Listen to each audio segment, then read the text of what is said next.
One of the questions that people ask me the most, not only here on YouTube, but sometimes I receive messages on my Instagram account or emails, is how do I keep my stitches so well aligned, one on top of the other, like I have with my Bumble Bella here, and also with my beautiful baby stitch.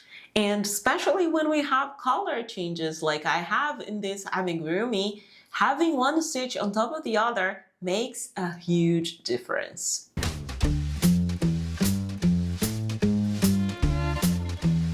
So in order to explain how to keep your stitches one on top of the other, like I usually have in my amigurumi, I crocheted 2 samples here to explain this concept to you. But the first thing that's extremely important, and I always highlight with all my customers and everyone in the crochet community, is that amigurumi I worked in spirals. So it is completely normal that because we are working in a spiral, sometimes they are not so well aligned, and you don't have to be that picky with your projects. The second thing that for me is extremely important is, are you using the yarn over or yarn under stitch?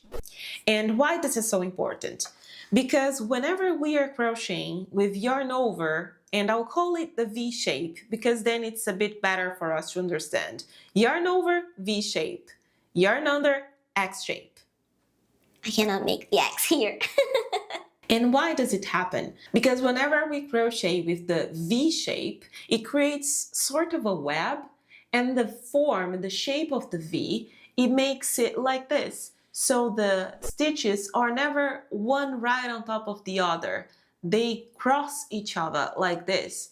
And sometimes, depending on your crochet tension, it goes a little bit to the right and sometimes a little bit to the left. But whenever we have the X shape, and I think this is something that will be very easy to see with my baby stitch, we have one stitch perfectly on top of the other because of the format, the shape of the X itself. And this is why I always ask people if they are crocheting with yarn under or yarn over, the X or the V shape in amigurumi. So now let's observe these 2 samples that I have here. With this first one, I used the yarn over technique, and honestly, I had to force my stitches quite a lot to have them slanting to the side, because I really wanted you to see the difference between them two, the 2 samples that I have. So with this one, you can see that they are super twisted. They are all going to the right. And if I continued crocheting, they would be super twisted. While with this other sample that I am crocheting, and I stopped in the middle here, you can see that they are pretty well aligned, one on top of the other. But now the extra tip that will be mind-blowing for you. Sometimes people come to me saying that they are already crocheting with the yarn under, the X shape, and their stitches are still slanting. Usually, when we crochet, when we make our single crochets, I will only make the yarn under here, okay? So if all this conversation of yarn under and yarn over is a bit confusing and you don't know the difference, please check the other video here. I will leave in the description and also here, so you pause this one, watch this other video where I explain the difference between yarn under and yarn over. And not only I explain the difference between these 2 stitches, but I also demonstrate, okay? So focusing on this sample here, I will only crochet with yarn under. And we are already in that point where you know that this is the best stitch to avoid slanting. So yarn under, it means that the yarn is under the hook. And we usually crochet pulling the thread to the side like this. I will make it again. Yarn under, and when I do yarn under, yarn over, just so you know, but it doesn't matter here. You see that this is the way that we usually do. Since I am right-handed, I pull the thread to the side.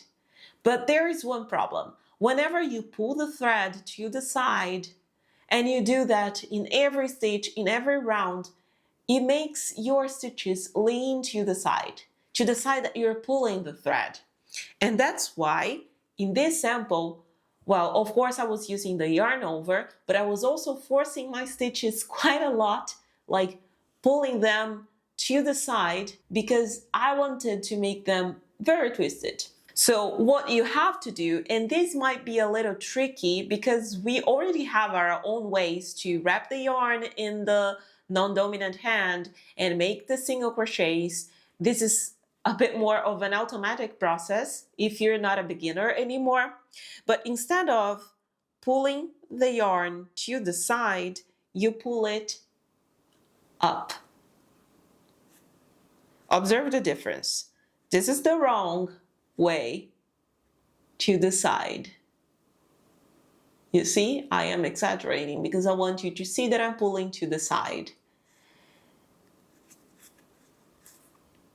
This, I am pulling up. And that's what you have to do. So not only yarn under, but pull up. Up. Up.